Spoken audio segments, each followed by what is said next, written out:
এই ধরো, তুমি এখানে এটা রাখো আর তোমার হাজবেন্ডকে বলে দিবা নেক্সট টাইমে আমার বাসায় যেন ফুলের কোনো বুফে না যায়।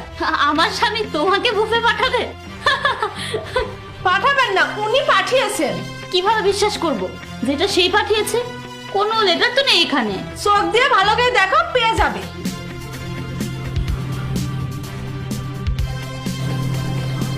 হ্যালো, আমি তোমাকে বলে বোঝাতে পারবো না আমি তোমাকে কতটা মিস করি। তোমার সাথে কাটানোর সময়গুলো আমি ভুলতে পারছি না। এটাতে তো তোমারও নাম নেই, আমার হাজবেন্ডেরও নাম নেই। কত বড় নির্লজ্জ তুমি, নিজের স্বামীর দোষ টুটি দেখেও না দেখা ধান করছো। নির্লজ্জ আমি না, নির্লজ্জ তো তুমি। তুমি ফুলের বাহানায় আমার বাড়িতে এসেছো যাতে তুমি তোমার জালে আমার হাজবেন্ডকে ফাঁসাতে পারো। দেখো, তোমার সাথে ফালতু তর্ক করার ইচ্ছা আমার নাই। যখন তোমার বর বাসায় আসবে তখন ওকে বলে দিও আজকের পর থেকে আমার বাসায় যেন কোনো ফুলের বুফে না পাঠায়। তোমার কি মনে হয় আমার হাজবেন্ড তোমাকে ফুল পাঠিয়ে পাঠিয়ে তোমাকে আপন করে নেবে, তোমাকে নিজের করে পাবে? তোমার মধ্যে কি বিন্দু পরিমাণ সেলফ রেসপেক্ট বলে কিছু নেই?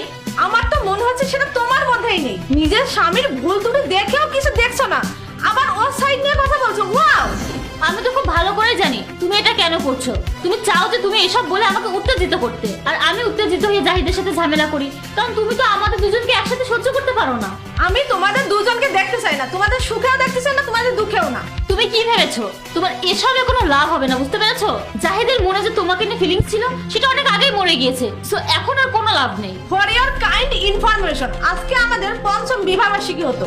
যদি আমরা একসাথে থাকতাম, আর এই ফুলের বুফে এই জন্যই পাঠিয়েছি। বিশ্বাস করলে করো, আর না হলে আই ডোন্ট কেয়ার।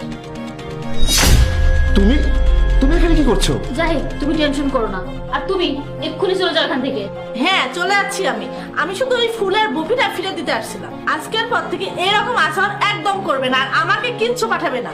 অ্যাকচুয়ালি আজকে ভয় পেও না, আমি অলরেডি তোমার ওয়াইফকে সবকিছু বলেছি। কিন্তু এই মেয়েটা তোমাকে এতটা বিশ্বাস করে যে আমাকে বিশ্বাসই করছে না। কিন্তু ও তো জানে না মানুষের বিশ্বাস ভাঙাটা তোমার অভ্যাস।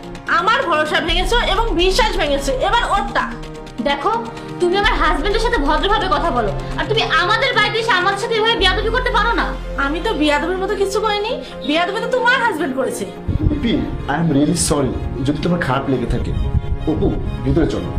জাহিদ, তুমি আমাকে সত্যি করে একটা কথা বলো তো, এই ফুলকে তুমি লিপির বাড়িতে পাঠিয়েছো? আজ আমাদের পঞ্চম বিবাহ বার্ষিকী ছিল, এই জন্য।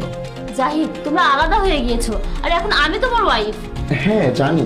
তারপরও এটা। দেখো জাহিদ, আমি এইসব ঝামেলা চাই না। আমি চাই তুমি সুখে থাকো, নিজের লাইফে এগিয়ে যাও। আসলে লিপি, আমি এখনো তোমাকে ভুলতে পারিনি।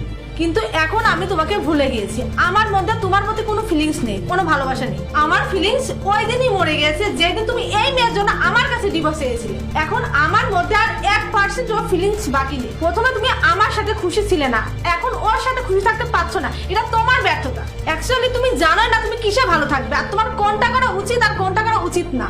আমি যা করেছি তার জন্য পস্তাচ্ছি। তুমি মোটেও পস্তাওনি। তুমি কি মনে করছো কারোর লাইফ নষ্ট করে, কারোকে ধোকা দিয়ে, কারোর সময় নষ্ট করে তুমি সুখে থাকতে পারবে? পারবে না। আল্লাহ তাআলা সবকিছু দেখেন, আর তার কর্মের পর দুনিয়াতে তাকে কিছু দেখিয়ে যায়, আর সেটাই তুমি পাচ্ছো। আচ্ছা যাই হোক, প্লিজ অনেক হয়েছে। তুমি দয়া করে আমার বাসায় আর কিছু পাঠিও না। এবার তো আমি বাড়িতে এসে ফেরত দিয়েছি, নেক্সট টাইম আমি থানায় যেতে বাধ্য হবো। বাই। আরে লিপি, তুমি কোথায় যাচ্ছ? আরে অপু, তুমি আমার কোথায় যাচ্ছ? আমি কি করবো এখানে থেকে? তোমার মনে যখন আমার জন্য কোনো ফিলিংসই নেই। দেখো, মানুষের মনে একজনের জন্যই ফিলিংস থাকে, আর ওই একজনের জন্যই ভালোবাসা থাকে। আর তোমার মনে শুধু লিপি আছে, এজন্য তুমি আজ পর্যন্ত তাকে ভুলতে পারোনি। তাহলে তুমি আমার সাথে কিভাবে খুশি থাকবে? আমি চলে যাচ্ছি, তারপর তোমার যার সাথে ভালো লাগে তুমি তার সাথে থেকো, আমার কোনো সমস্যা নেই।